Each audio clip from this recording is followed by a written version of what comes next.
वंदे मातरम। सम्मानित मंच में उपस्थित हमारे आदरणीय अपर प्रधान न्यायाधीश जी एवं हमारी जिला विधिक सेवा प्राधिकरण की सचिव महोदया श्रीमती पारुल पवार जी एवं हमारे जिला कारागार उरई के जेल अधीक्षक श्री नीरज देव जी का मैं स्वागत करता हूं, अभिनंदन करता हूं और सभी अतिथिगणों का स्वागत करता हूं। खरीदने को जैसे कम थी दौलते दुनिया, कबीर की मुट्ठी में वो रतन देखा। बड़ा न छोटा कोई फर्क बस नजर का है, बड़ा न छोटा कोई फर्क बस नजर का है। सभी पर चलते समय एक सा समय का फल देखा। आज अंतर्राष्ट्रीय मानवाधिकार दिवस के मौके पर मैं उन कुछ बिंदुओं पर प्रकाश डालना चाहूंगा कि हर एक विषय वस्तु पर किसी एक कारण की दरकार होती है। हम अंतर्राष्ट्रीय मानवाधिकार दिवस के अवसर पर एक मौका पाते हैं कि हम ये बता सके कि हमें ये मनाने की जरूरत क्यों पड़ी। आखिर क्या वजह रही कि मानवाधिकार दिवस को मनाने की जरूरत पड़ी। उसकी पृष्ठभूमि में क्या क्या विषय चिन्हित किए गए। जर्मनी का एक शहर है बर्लिन। द्वितीय विश्व युद्ध के दौरान जर्मनी के एक शहर बर्लिन में एक छोटा सा मकान, उस मकान में एक छोटा सा परिवार में एक छोटी बच्ची, माता पिता और भाई।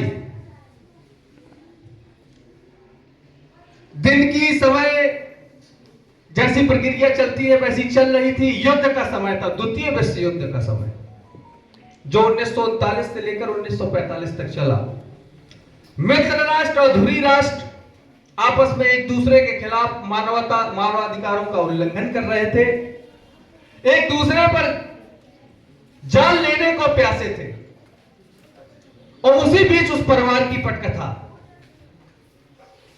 5 साल की एक बच्ची कहती है, पिताजी मुझे गुड़िया दिला दो। और पिताजी कहते हैं, बेटा इस समय युद्ध का दौर है, महंगाई बहुत चरम सीमा पे है और गुड़िया के लिए पैसे से ज्यादा जरूरी हमारे लिए रोटी कपड़ा और मकान की जरूरत है। जैसे तैसे पिता ने अपनी बच्ची को समझाया और रात में सो गए। और दुर्भाग्य देखिए, एक मिसाइल आके उस घर पर गिरी। उस मिसाइल ने उस पूरे परिवार को ध्वस्त कर दिया। छत बिछत पड़ा सो, खाट के नीचे बेटी ने देखा दीवारें खून से रंगी हुई है, सायरनों की आवाज गूंज रही है, आसमान में हेलीकॉप्टर गड़गड़ाहट के साथ मिसाइलें पटक रहे हैं। यह सीन देखकर आप समझ सकते हैं कि किस तरीके से मानवाधिकारों का हनन होता है जब कोई युद्ध होता है। तो इन सब सीन को देखकर शायद हमारे उस समय के नीति नियंताओं ने इस वेदना को महसूस किया होगा कि युद्ध किसी भी समस्या का समाधान नहीं। और जब कोई युद्ध होता है तो न केवल मानवीय संवेदनाओं का कत्ल होता है बल्कि ह्यूमैनिटी का भी कत्ल हो जाता है। उस परिकल्पना को ध्यान में रखते हुए संयुक्त राष्ट्र संघ की स्थापना की गई। और हमारे संयुक्त राष्ट्र संघ में जो लोग रहे उन्होंने यह डिसाइड किया 10 दिसंबर 1948 को कि एक मानवाधिकार कानून बने जिसमें सभी ऐसे देश सम्मिलित हों जिन्हें मानवाधिकार की रक्षा करने का प्रण ले सके। तो सौभाग्य से हमारे हिंदुस्तान में भी उस समय स्वतंत्रता की तरुणाई अंगड़ाई ले रही थी और उन सभी मानवाधिकारों को रक्षा करने का पूरा पूरा अगर कोई प्रतिबिंब अगर दिखता है तो हमारे भारतीय संविधान में दिखता है। क्योंकि इसके जो मौलिक अधिकार हैं वो मौलिक अधिकार या यूं कहूं वो मानव अधिकार ही है। प्राण की स्वतंत्रता, समानता और व्यक्ति की गरिमा, ये किसी भी मौलिक अधिकार की लाइफलाइन। और इन सबको ध्यान में रखते हुए मानवाधिकार संरक्षण अधिनियम हमारे देश में बनाया गया। वैसे तो